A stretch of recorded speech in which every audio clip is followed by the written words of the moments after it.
মাহে রমজানের প্রতি ঘন্টা মিনিট সেকেন্ড হীরামণি মুক্তার মতো, এক এক সেকেন্ড দামি, এক এক মিনিট দামি, এক এক ঘন্টা দামি, প্রতিটা রাত অনেক দামি, প্রতিটা দিন অনেক দামি। রমজান একজন ইমানদার যেন আখিরাত সাজাইতে পারে, জান্নাত অর্জন করতে পারে, তার শ্রেষ্ঠতম সুযোগ রমজান মাস। আমাদের প্রিয় নবী সাল্লাল্লাহু আলাইহি ওয়াসাল্লাম বুখারী শরীফের হাদিসের মধ্যে আছে, হযরত আব্দুল্লাহ ইবনে আব্বাস রাদিয়াল্লাহু তাআলা আনহুমা থেকে বর্ণিত, তিনি বলেন রাসূলুল্লাহ সাল্লাল্লাহু আলাইহি ওয়াসাল্লাম রমজান আসলেই যেন ভিন্ন রকম হয়ে যেতেন। কি করতেন? তো তিনি বিশেষ দুইটা কথা বলছেন। মাহে রমজানকে আল্লাহ তাআলা নিজ হাতে যেন ইবাদত দ্বারা আখিরাতের পুঁজি, জান্নাতের সামান দ্বারা যেন আল্লাহ তাআলা নিজ হাতে সাজিয়েছেন।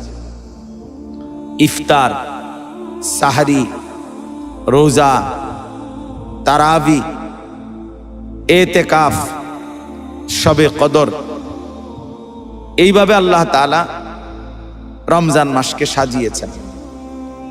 রমজান মাসে আল্লাহ তাআলা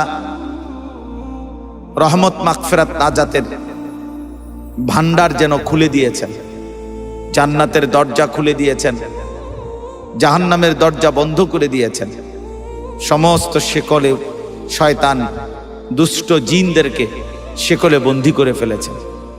তার মানে চারিদিকে মাহে রমজানে যেন নেকির আয়োজন, চারিদিকে যেন ইবাদতের আয়োজন, মুমিনের দিলে দিলে, কলবে কলবে, জীবনে সব ক্ষেত্রে মুমিনের আখিরাতের এক প্রেরণা, পরকালের এক প্রেরণা মাহে রমজান।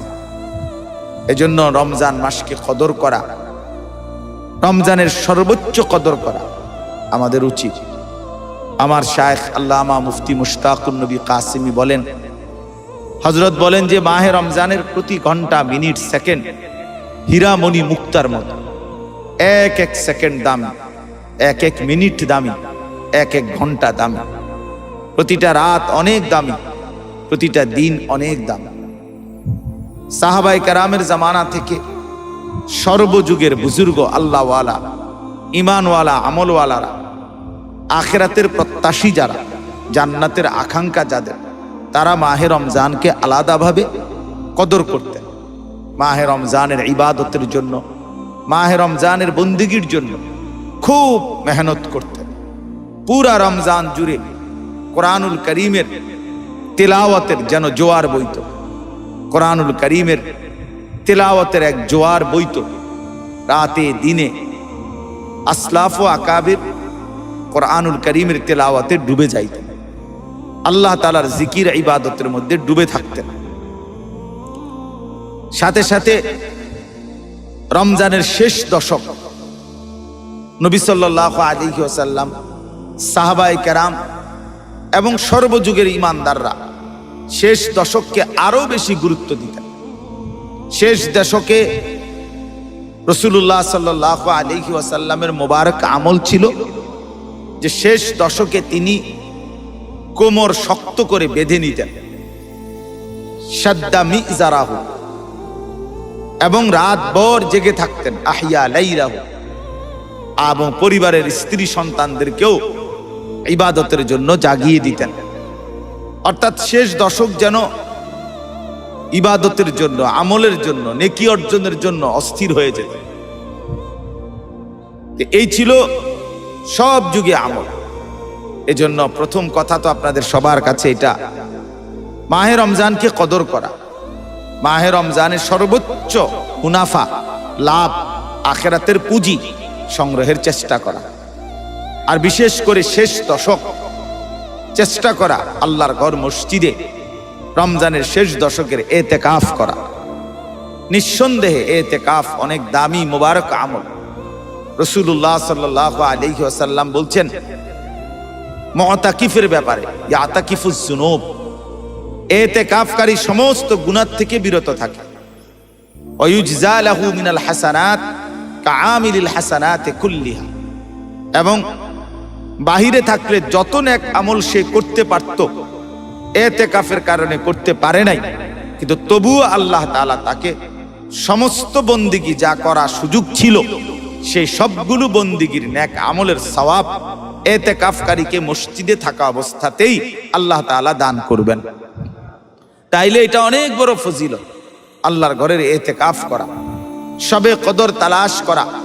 শেষ দশকের বেজর রাত্রি 21, 23, 25, 27, 29 এই বেজর রাত্রিগুলোতে রাত্রিভর জেগে দোয়া, কান্নাকাটি, জিকির, তেলাওয়াত, মুনাজাত, চোখের পানি ফেলে আল্লাহ তাআলার কাছে শবে কদরের আশায়, শবে কদরের নেকির আশায় রাত জেগে ইবাদত করা, এটা একজন মুমিনের জন্য উচিত। সর্বোপরি কথা হলো, রমজান একজন ইমানদার যেন আখিরাত সাজাইতে পারে, জান্নাত অর্জন করতে পারে, তার শ্রেষ্ঠতম সুযোগ রমজান মাস। আমাদের প্রিয় নবী সাল্লাল্লাহু আলাইহি ওয়াসাল্লাম, বুখারী শরীফের হাদিসের মধ্যে আছে, হযরত আব্দুল্লাহ ইবনে আব্বাস রাদিয়াল্লাহু তাআলা আনহুমা থেকে বর্ণিত, তিনি বলেন রাসূলুল্লাহ সাল্লাল্লাহু আলাইহি ওয়াসাল্লাম রমজান আসলেই যেন ভিন্ন রকম হয়ে যেতেন। কি করতেন? তো তিনি বিশেষ দুইটা কথা বলছেন হযরত আব্দুল্লাহ ইবনে আব্বাস। এক নাম্বার হলো, রমজান মাসে আল্লাহর নবী সাল্লাল্লাহু আলাইহি সাল্লাম খুব বেশি কোরআনুল কারীম তেলাওয়াত করতেন। হযরত জিবরাইল আলাইহিস সালাম রমজানের প্রত্যেক রাত্রিতে নবী সাল্লাল্লাহু আলাইহি ওয়াসাল্লামের কাছে আসতেন এবং প্রতি রাত্রিতে পূর্ণ কোরআন যেটুকু পরিমাণ নাজিল হয়েছিল, পুরা কোরআন অতটুকু জিবরাইল একবার নবীজিকে শুনাইতেন, নবীজি একবার জিবরাইলকে শুনাইতেন। এভাবে প্রতি রাতে ফায়ুদারিসুহুল কোরআন, কোরআনুল কারীমের দাওর উভয়ে করতেন, উভয়কে পূর্ণ কোরআন শুনাইতেন। দুই নাম্বার হলো আল্লাহর নবী সাল্লাল্লাহু আলাইহি ওয়াসাল্লামের দান সাদাকা। হযরত আব্দুল্লাহ ইবনে আব্বাস রাদিয়াল্লাহু তাআলা আনহুমা বলেন, রমজান মাসে নবী সাল্লাল্লাহু আলাইহি সাল্লামের দান সাদাকা অত্যধিক পরিমাণে বেড়ে যেত। রমজান মাসে নবী সাল্লাল্লাহু আলাইহি ওয়াসাল্লাম খুব বেশি দান সাদাকা করতেন। অতএব আমাদেরও উচিত কোরআনুল কারীমের সর্বোচ্চ তেলাওয়াত চেষ্টা করা এবং দান সাদাকা করার চেষ্টা করা। রাসূলুল্লাহ সাল্লাল্লাহু আলাইহি ওয়াসাল্লামের দান সাদাকার বিষয়ে হযরত আব্দুল্লাহ ইবনে আব্বাস বলেন, ফালা রাসূলুল্লাহ সাল্লাল্লাহু আলাইহি ওয়াসাল্লাম আজওয়াদু বিল খাইরি মিনার রিহিল মুরসালা।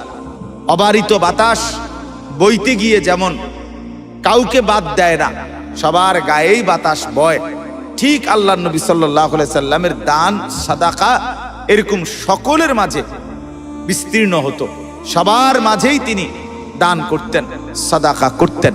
এজন্য মাহে রমজান উপলক্ষে আমাদের উচিত বেশি বেশি আল্লাহর কোরআন পড়া, তারাবির নামাজ পূর্ণ 20 রাকাত গুরুত্বের সাথে আদায় করা, রাত্রিকালীন সাহরির সময় উঠে তাহাজ্জুদ নামাজ পড়ে দোয়া কান্নাকাটি করা, ইফতারের পূর্বে দোয়া কান্নাকাটি করা এবং নিজেদের যাকাত, নিজেদের সাদাকাতুল ফিতির এবং স্বাভাবিক দান সাদকাও খুব বেশি পরিমাণ করার চেষ্টা করা। মুমিন হিসাবে, আখিরাতের প্রত্যাশী হিসাবে এটা আমাদের জন্য উচিত, আমাদের জন্য উচিত। অতএব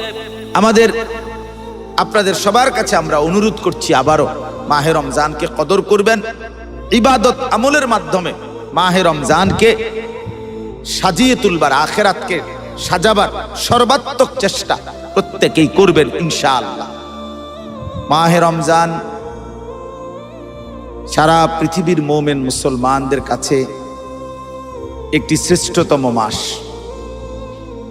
মহান আল্লাহ পাক রব্বুল আলামিন কোরআনুল কারীমের মধ্যে মাহে রমজানের কথা, রমজান মাসের নাম আল্লাহ তাআলা কোরআনুল কারীমের মধ্যে সরাসরি উল্লেখ করেছেন। শাহরু রমাদান আল্লাযী উনজিলা ফীহিল কোরআন। শাহরু রমাদান, রমজান মাস, যে মাসে আল্লাহ তাআলা কোরআন নাজিল করেছেন।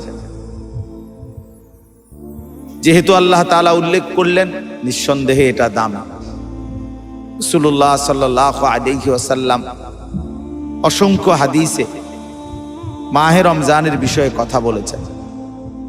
ইজা দাখালা রমাদান, ইদা জাআ রমাদান মান সামা রমাদান, মান কামা রমাদান, এরকম বারবার আল্লাহ নবী সাল্লাল্লাহু আলাইহি ওয়াসাল্লাম রমজান এই শব্দটি নিজ হাদিসে নবী পাক সাল্লাল্লাহু আলাইহি সাল্লামের জবানে উল্লেখ করেছেন। অতএব যেই মাসের নাম আল্লাহ তাআলা উল্লেখ করেছেন, যেই মাসের নাম নবী সাল্লাল্লাহু আলাইহি ওয়াসাল্লাম উল্লেখ করেছেন, নিঃসন্দেহে তা দামি, মর্যাদাপূর্ণ, সম্মানিত।